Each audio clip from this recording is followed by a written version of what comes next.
Guys who know those two. And right-hand window, give the window a quick clean, because here's the original Notting Hill travel bookshop where the film was shot.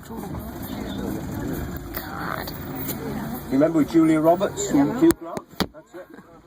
Get the shot quickly. I think you got my nose in there. Who remembers Mark Bolan?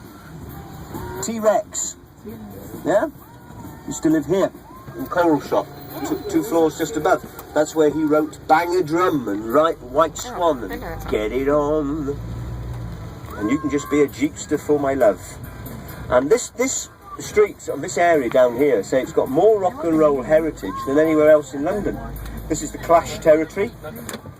Clash lived down here. In fact, Clash were formed down here. Left hand side here, another famous record label, look, Rough Trade. This, of course, was the label the Smiths were on, and they came down from Manchester to that record label. And as I say, the Clash were all brought up round here, apart from Joe Strummer, and the band lived in various apartments round in this area. I might try and show you where Joe Strummer's was if we go past it. And in this little street here, we had Rod Stewart, and the greatest singer ever to come out of Britain, and I should expect you to join in.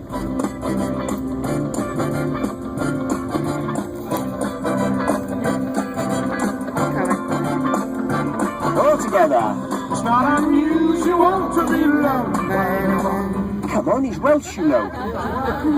Well, when Tom was number one with this, he was living down here, and this song was actually written in an apartment down here in Notting Hill. So this place was really buzzing. But before, you know, it, as well as the sort of rock and roll influence that was down here, it was also a bit of a dangerous community in a way, because as a slum, the local black residents here were much abused and exploited by slum landlords, who terrorised the place with their Alsatian dogs collecting their rents and whatever. Down here on the left-hand side, Brian Jones of the Stones lived for a while. And on the corner here, this is a movie you can jot down on your notes, Performance, with Mick Jagger, where he plays a reclusive rock star holed up with a gangster. And this was the building they shot the film in. And you'll recognise it if you watch the film again. So the film all shot around these streets in Notting Hill. Pink Floyd fans, very important for you, because on the left hand side here, look, this is All Saints Church, and this is where Pink Floyd were really birthed as the Pink Floyd. This was the UFO Club, the UFO Club, and this is where Pink Floyd first started playing as the Pink Floyd, and where they first started using their light shows down here. The UFO Club was connected with the underground magazine IT, International Times, and it was a club that was supposedly to raise money for the various legal defences that paper always had to have. Another band that played down here was this one.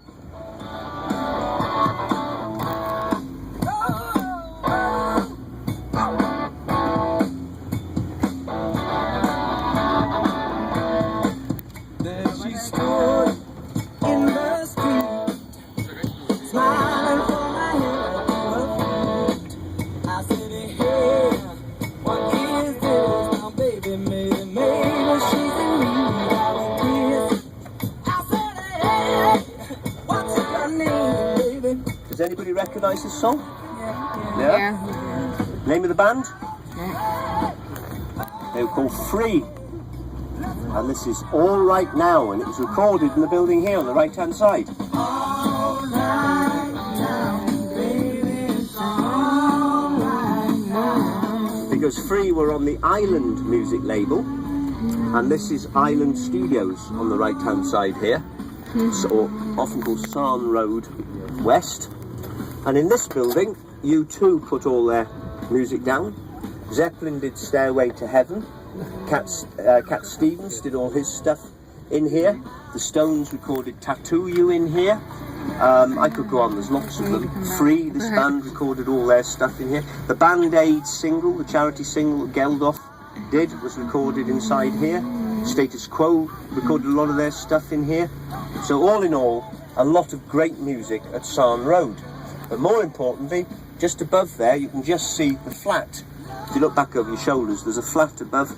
And Bob Marley lived in that flat for a year whilst making some of his music.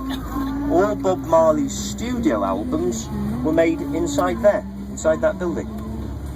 So this is where you are now, is basically the cradle of reggae music. This is really where it all begins. All Saints Road here was where the police were always very active around here. This was a big drug pushing area. They called this the front line actually at one time, before they cleaned it all up. But this features in the Beatles' Hard Day's Night film. There's a scene with Ringo running around the street corner here. And on the right hand side you've got the music shop that supports the studio. This is where they come to buy all their instruments and plectrums and strings and whatever. And next door, the original import record shop that was really the start of island music. And here, this lovely little mews up here, look. I'm sorry, the weather's so bad today, if you can see this. But this here, it's got more rock and rollers living up this street than any other area in London. Lemmy lived up here.